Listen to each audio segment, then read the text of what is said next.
It may be clear with respect to like self-defense. Like, okay, if I feel threatened or I see the threat directly in mine, like that's my decision to make, and I can repel that once again with proportionate force.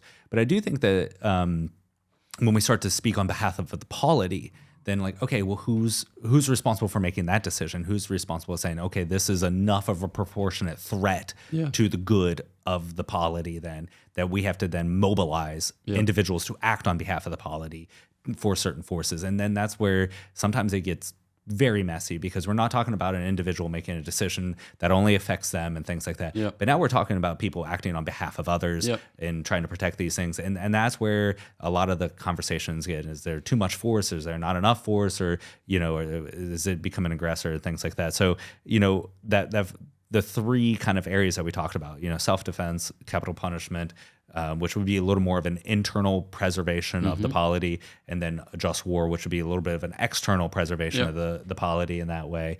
I think those last two is where a lot of like kind of we can introduce more complexities. Then once you do that, then you introduce more kind of hesitations or lack of confidence in that way. So like there's certain things that we can maybe have more confidence than if action is required, whether that's an internal or an external action for the polity.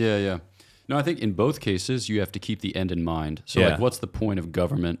It's the tranquility of order and the virtuous flourishing of the citizenry. Like what's the point of war? It's peace.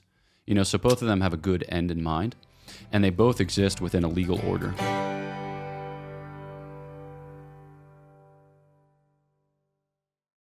Father Bonaventure. Yes. Do you prefer the Jurassic period or the Cretaceous period? Ooh, Jurassic period, because I don't know what animals are in the Cretaceous period. Wait, are those little shell thingies? I don't know what you're referring to. The Cretaceous period? No, that'd be a crustacean period. Are we talking Cambrian explosion? Can't rule it out. Subscribe to Godsplaining.